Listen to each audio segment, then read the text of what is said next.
It's right there. That word you need, you know the shape of it, the sound it should make. You can even see where it lives in your mental library, but it's on the tip of your brain and you just can't quite grab it. And the more you try, the further it slides away, like a ghost that knows your name but refuses to speak. You know what that feeling is? It has a name. A name you can't quite remember has a name of its own. It's called Lethologica.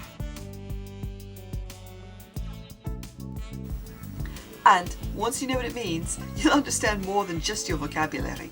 You'll understand your memory, your identity, and the strange poetry that is forgetting. This is Wordbite, and I'm Lynx, indie author, artist, and dev. And if you enjoy the lore behind the language we use every day and the philosophy behind punctuation that shapes how we communicate, perhaps you also enjoy the deep dives into ancient stories that are still relevant even today. Or maybe you just like having a fairy tale read to you now and again. I've got those two up there. Do me a favour, do the algorithm-y things. Hit subscribe and join me on this journey. It lets the YouTube gods know that the work I'm doing has merit and is worthwhile to see. If you learned something in this video, give it a like. And if you want to know when I produce more content, which is just about every day, do me a favour and ring the bell. It'll let you know when the next video drops. And now, let's get back into chasing a word that always runs from you. Lethologica. The definition of Lethologica. What does Lethologica mean? Lethologica is a phenomenon of temporarily forgetting a word or a name that you know, but you can't quite recall at the moment. What psychologists call a taut state, tip of the tongue. It's common, it's annoying, and weirdly, it's poetic, because it reminds us that knowledge isn't just data. It's a dance between memory and language. And sometimes the dancer slips. Experiencing Lethologica, the inner glitch. Okay, let's walk through how this works. You've all done it before. You're talking about a movie and you can't remember the lead actor's name. You're writing and you pause mid-sentence because that perfect word just won't show up. You're giving a presentation and your brain throws up a 404 not found page. You try to circle it. It starts with a B. It sounds like, it means this, but not quite that. It's like holding a flashlight in a fog. That's Lethologica. Your brain knows the word, but your mouth just doesn't. And it's that strange space between knowing and saying. And for this, we give it that one elusive name. The word about losing words. Etymology. Where does Lethologica come from? It's a mashup of Greek. Lethe, the mythological river of forgetfulness in Hades. Logos, the word for word or speech. And so literally, if you put these two together, it means forgetfulness of speech. More poetically, the river between your mind and your mouth is forgetting. It was first coined by psychologist Carl Jung, who used it to describe that maddening moment when something known becomes momentarily unknowable. Metaphors, ghosts in your language. So Lethologica isn't just a glitch, although it is your brain glitching a bit. It's a metaphor for grief, mental blocks, things we almost remember, the names we try not to say. You can write with it, and you can feel with it, and you can use it to show characters unraveling, identity slipping, and realities cracking. Because sometimes what's most powerful isn't what a character says, it's what they can't. Writing craft notes. Here's how to weaponize this word in your fiction. Character trauma. A character who avoids a name but isn't sure why. Plot tension. A secret word that keeps slipping from someone's grasp. Narrative style. Sentences that trail off mid-thought, mirroring memory collapse. Voice authenticity. Dialogue peppered with pauses and It's like, you know that. Here's a bonus tip. Readers will feel more connected to a character who forgets, like they do.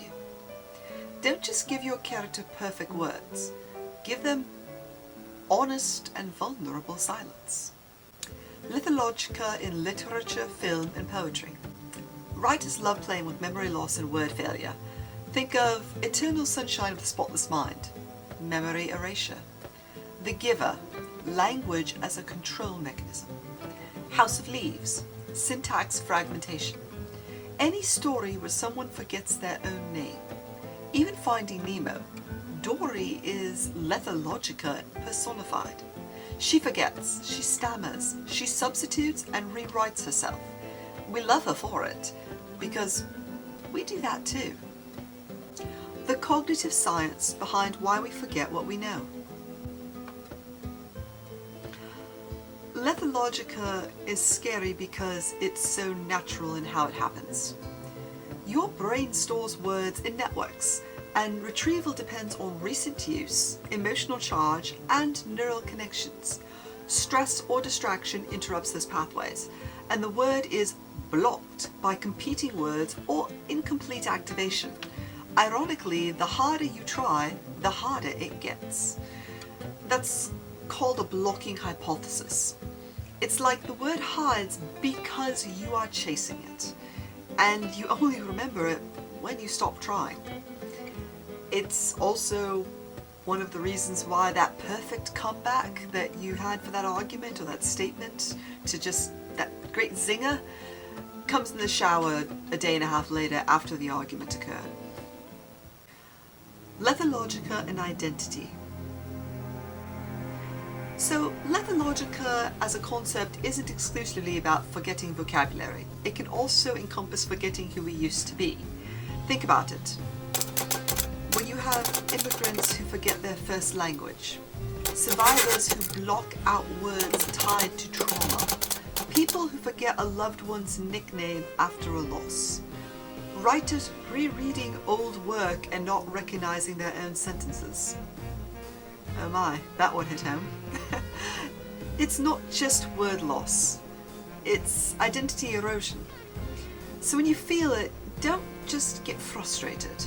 I would recommend you get curious about it. Ask yourself, what am I afraid of, or it's too painful to remember?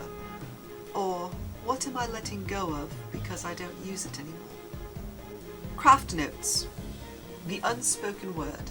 You can see Lethologica in writing when you have a character desperately trying to remember a word. That word means something, and it's something they've been avoiding. The forgetting part is part of their plot arc.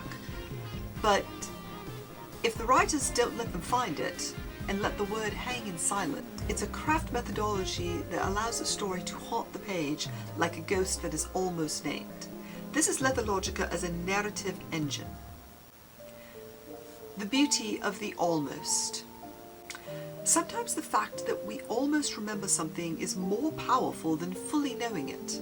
Lethologica teaches us that language isn't perfect. Identity can be foggy. Silence is part of speech and part of loss. But also, it's about being human, because only humans can know a thing and still forget it. Last looks, it'll come to you later. So the next time you can't find a word, take a breath, let it float out there in the fog, and smile at it. Know that it has a name, and that you do too. Even if you can't recall it right now, you're still home, and it'll come back to you later.